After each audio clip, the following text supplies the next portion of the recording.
Here we go. Hello. All right. Hey. Hey. All right, everybody. Hey, welcome to the December 2nd. Second. December 2nd. Rescheduled. Yeah, 2017 ArtStreamLIVE. This is our 7th anniversary. That's right. 7th anniversary of doing web episodes. And you know what? We've got a lot to get to tonight, but you can see we're rather festive because of the time of year. But we're going to do 2017. We've got a little title. Pop our title up there, a little image, to give an idea of what we're going to do. Here we go. We're going to talk about our. Here we go. It's 2017. Our special review. We're going to do a review of our year. We've had a lot of interesting things we've talked about and shared and brought up. And we're going to have to get started because we got a lot of ground covered tonight. Right. So we're going to be moving quick. It's our gift to you. See, it's gift wrap. There you go, special gift wrap. Here we go. So, gentlemen, all right. Year in review. The year in review. We start off on January 14th this year, and you know, it was a special thing. We started off with a bang because we started off featuring an individual artist of national repute, well known, the guy named Charles Smith. Who's that man? Thank you. Who's that masked artist? We had a special article in the Alabama News Center, and they were talking about him coming back as a Vietnam veteran and getting into art. So we shared that. So that's one of the things we brought up.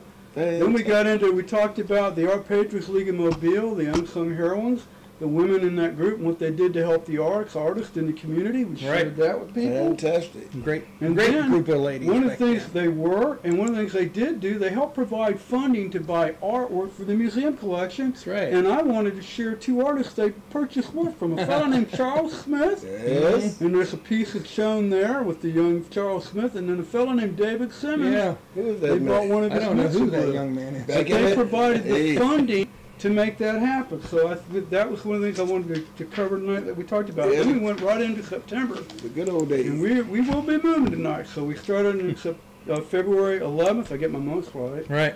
I do know how the calendar works. But we got an interesting topic that we started up in that month. We got into the technology and making art. What kind of technology is used? And this is where Big Buck shined. You know, Big Buck did the research on this. And he's the head of our research and development department. So he put a lot into this, but we got into the different ways technology is used in making art, like the CNC routers, what is CNC? Computer numerical control. There you go. Cha-cha-cha. Where artists are using technology to make art. So this is some examples of work made with that machine. Then we talked about another device, which Dave has learned a lot about this year, laser cutters. Right, laser cutters and engravers. And what artists are doing with the laser cutters now and the digital use of things to make art. And we got some examples we showed of that, of what's actually being done with these laser cutters. And I've actually run across some artists that are doing things even more amazing than some of these. Well, that could be a whole nother episode we could share a little. Yeah, we'll probably do something on that this next year. And we'll show some more of David, what David's been doing with it too. And then we showed, after that, we showed another device that's beginning more and more recognition, the 3D printing printers that are available now, and what's being done with these in the art world. Right. So that's one of the things, you know, we stay on top of technology here at ArtStreamLIVE, and we share a lot of useful, keep our research department active. Thank you, Big Buck, for that. Big Buck was an important part of that. So he, like I said, then we got right into March.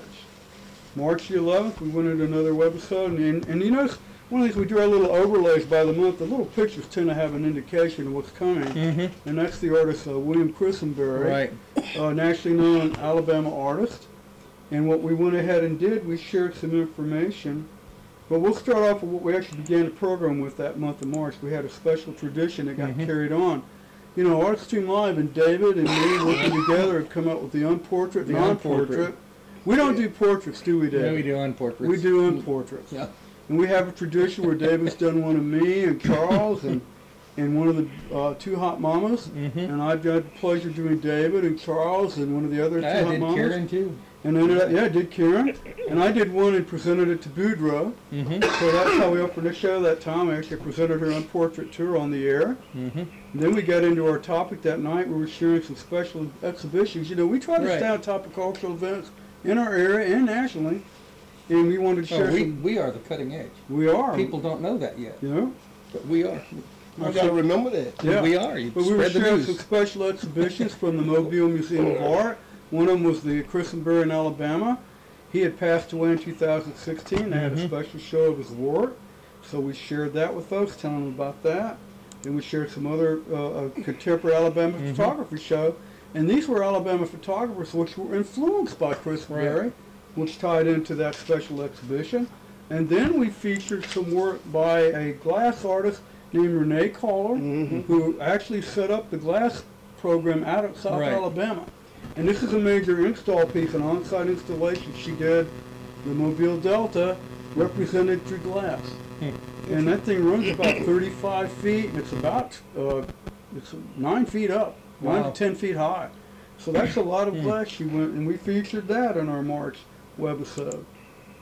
And then we got into April the 8th, and look at there's Big Buck featured. You know, April's a special month. You realize April is the one month of the year we have where we celebrate fools and foolishness? What? It's April Fool's Day. Yeah. Isn't it ironic that that's also taxed? Yeah, yeah, right. What a foolish thing to do to the American people. But, so there we thought it would be fun to have a Big Buck celebration. Yeah. So we were celebrating Big Buck and his contributions he's made. Special attire. Yeah, we had special attire. We actually met in the family chicken coop. Right. And we're featured there together.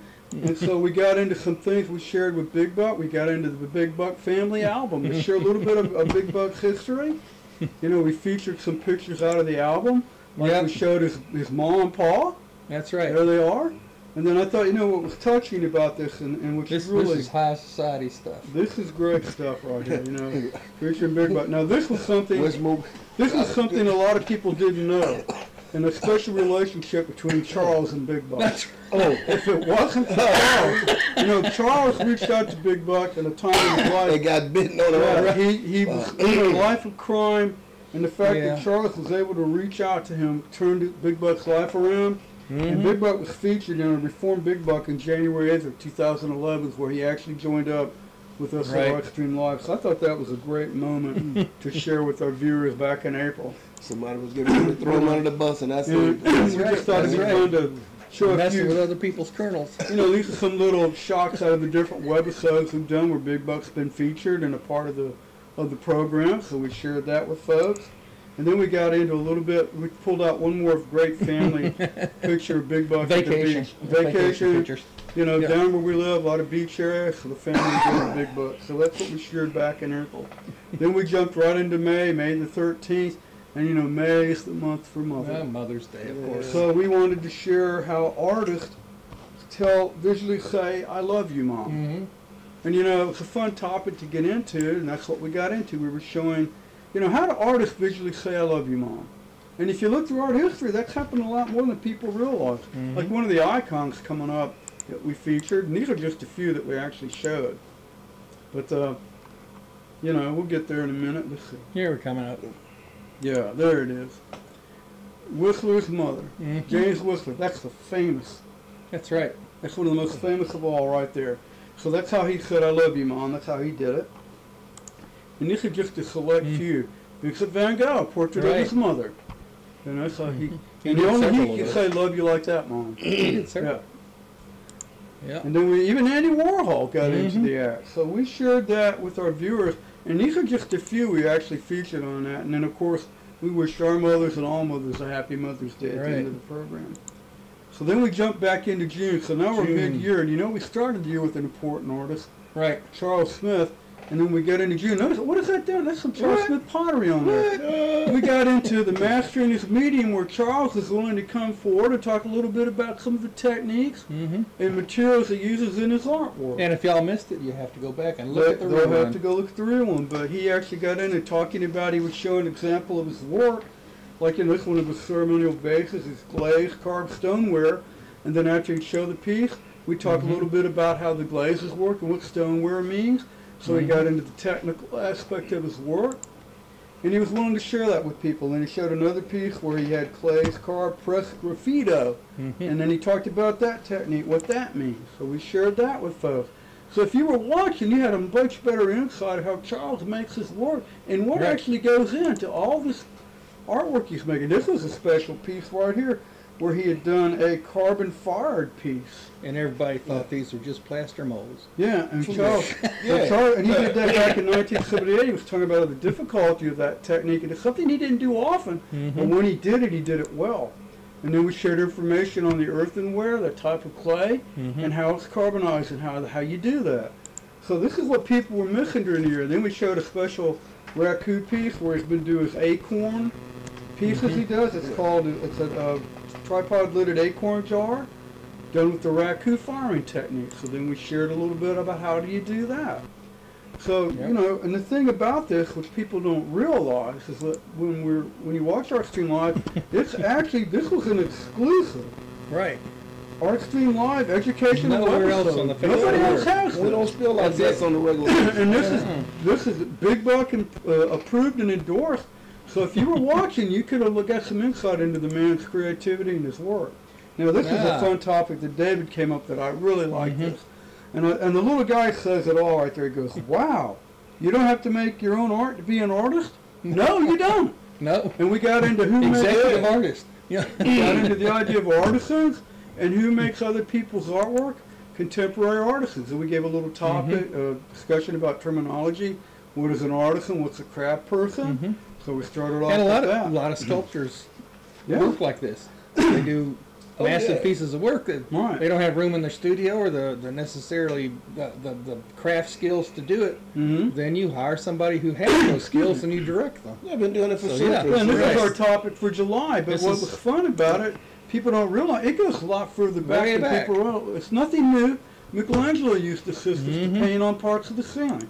Andy So he Warhol's did. factory. Andy Yeah. Warhol had a factory full of assistants Just that he used. farm it out. Jeff Koons So we factory. talked about that, and then we showed some of the actual artisans, and these are people over in the town in Italy, Pietrasanta, which is in Italy. A lot of artists go over there because it's a big artisan community, Almost all and the whole town is full of these people that have the ability marble to do. sculpture is done in Italy still. Right. So we shared some of the people that actually do work. Then we talked about the king of it that you mentioned. Yeah. Jeff Koons, mass production is his technique. And he has his own factory. And he admitted to produce the pieces he needs to produce in a year, he couldn't do it by himself. Nope.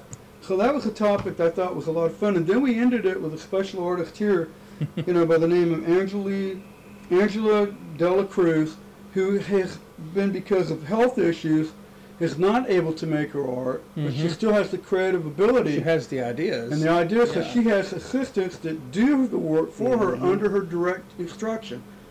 So I thought that was an important thing to bring up, that Right. sometimes due to health issues the artists can't do it, but they're using artisans to help them still create. So I thought that was a great Now topic. we're into August. Yeah, we jumped into August, and you'll see there we've got some kind of environmental things. Green or Yeah, CO2. ArtStreamLIve went green in the month of August. Yeah. We talked about the art of climate change Who and how knew there was artists, such a thing? artists responding to climate change in unusual and beautiful ways. They make art about it. Here's a fellow right here out of Norway, Olafur Eliasson, who takes ice off of icebergs and puts it in refrigerated rooms. That's one thing he does. All right, another artist, because of the endangered animals, he goes around placing 1,660 pandas in different locations and photographing. From a distance, it looks like a cotton field. It does, doesn't it? I thought this was another interesting artist that came up. Going down I-10 with him. Man. Actually making living sculptures or fabric filled with soil and wheatgrass seeds. So they actually grow in the art. And I love this last one. Okay, a lady, you know, by the name of Nicole Dextrous. She has a mobile garden dress. It's made out of fabric and lance, and she can wear it. So, you know, that's some of the ways artists react in. But this last one I thought was really touching, especially during the year. This gentleman here, Gideon Mendel, has a series called the Drowning World Project, and he's going around taking pictures of people and portraits of people in flood areas. And you know, with Houston this past year with Harvey, Yeah. he could have done a yeah. series there easily. So I thought that was actually a pretty interesting concept he's doing of how the environment. Now we got into the next month, and unfortunately, because of Mother Nature and the environment, we weren't able to do our ArtStreamLIVE. We had to cancel because of Hurricane Irma. Right. At the time, we weren't sure where it was going. It ended up going up into Florida. Yeah, it really didn't do anything, but we didn't know. But at the time, we didn't know quite where it was headed, so we decided to be better to cancel. Safe than sorry. So we went into October 14th, and October is always a fun month. I always enjoy it. Yeah. Because it's that spooky time of year. And of course, we can't miss out on that. So we got into the idea, who puts the horror in horrible art? Horrible art. All right, and horrible art. There's a lot of it out there. It's art so bad, it's good. And of course, we had to feature one of our favorites, MOBA, the Museum of Bad Art. And they are the masters of it. Nobody does it better than they do. No problem with supply. Yeah, like their logo says, art too bad to be ignored. They can actually franchise it the way they like here's some wonderful examples of family pets that were featured. So people do their pets. Not Blue Dog, is it? Then we got into celebrities. How about George Washington with Jackie Onassis? That's Mona Lisa, the Queen of England. You can't beat this stuff, folks. Yeah. We don't make this up. We just share it with you. Yeah. And we showed a range. It's just a small sampling we shared that night of art so bad it can't be ignored. Yeah. I don't know. I think I've seen the lower right-hand corner. I think I've seen that in a major gallery somewhere. You may have. Yeah. Well, nobody is a major museum as far as I'm concerned. So, and then we got into this group, which is out of Seattle. They said they're the official the official bad art museum of art in Seattle. I'll get it out. And you know, anybody that has Elvis on black velvet, hey, they're there. That's the baddest. Well, there's enough said. What more can you say to that?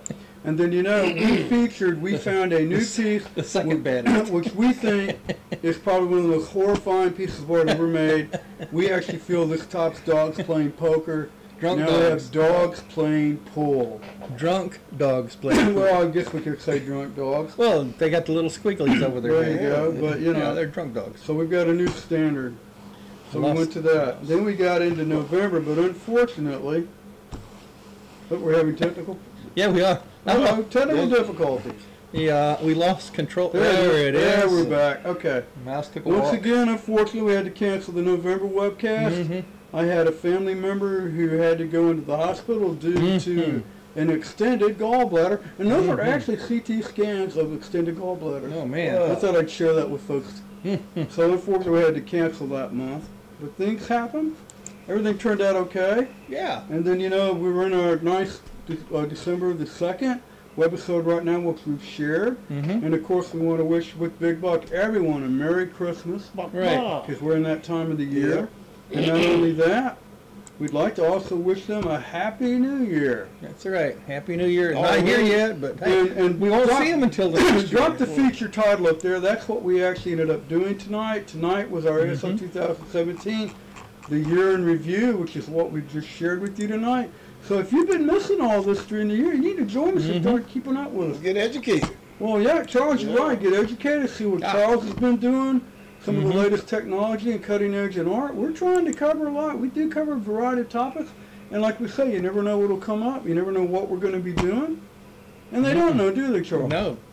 I don't know. There is no telling what's going to happen next. But, you know, that was a quick review of the year. I think we got it, well, we're a little bit over in time, but we tried to cram a lot in. That was 70 slides, not too bad. So, there's Big Buck. Charles has got Big Buck. That's our Christmas chicken. There he There he is. So Big Buck's He's a little pale tonight, isn't he? A little pale, well. Well, you know, it's winter time. He's not getting the sun like he usually does. He needs to spend more time under the broaster. But hopefully we'll be back next week. I'm planning on it, as far as I know. We'll see. And we'll go from there. But I hope everyone enjoyed that tonight. And I think the credits are kind of fun tonight, right? Yeah, they're a little long, but entertaining. Entertaining tonight. Stick it out to the end. It'll be worth it. All right, very good. Okay. Well, everybody, thank you for joining us tonight. Have a wonderful holiday time. Bye-bye. Bye.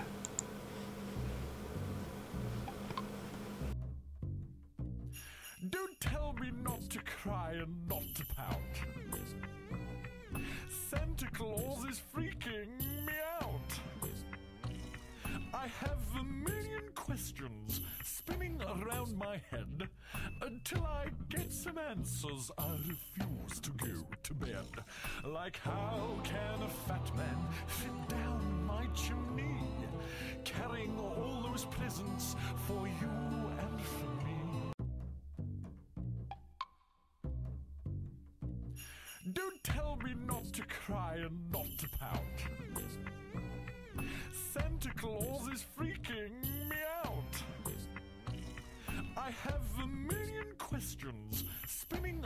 my head. Until I get some answers, I refuse to go to bed. Like, how can a fat man fit down my chimney, carrying all those presents for you and for me? Ever wonder how he lands his sleigh on your roof? Don't you think you'd wake up to the sound of all those hooves? Don't tell me not to cry and not to pout. Santa Claus is freaking me out. I have a million questions spinning around my head. Since he lives at the North Pole, I'm asking you instead. Tell me how he does it all in just one night. 9 reindeer and just one sleigh does not sound right. Maybe Santa travels in a UFO, fast as light and painted white to blend in with the snow. Don't tell me not to cry and not to pout. Santa Claus is freaking me out. I have a Christmas wish list he's never even seen, but somehow half the stuff ends up beneath my Christmas tree. It's all so overwhelming for my milk and cookie brain. If only you could understand my grief and all my pain. So save me please from Santa's snare before I go insane. Ho, ho, ho. Tell me not to cry, not to pout. Oh, Santa Claus is freaking me out. 9,000 people living in my neighborhood alone. That's not including cats and dogs who at least get a bone. Don't tell me not to cry and not to pout. Santa Claus is freaking me out. I have a million questions spinning around my head. Until I get some answers, I refuse to go to bed.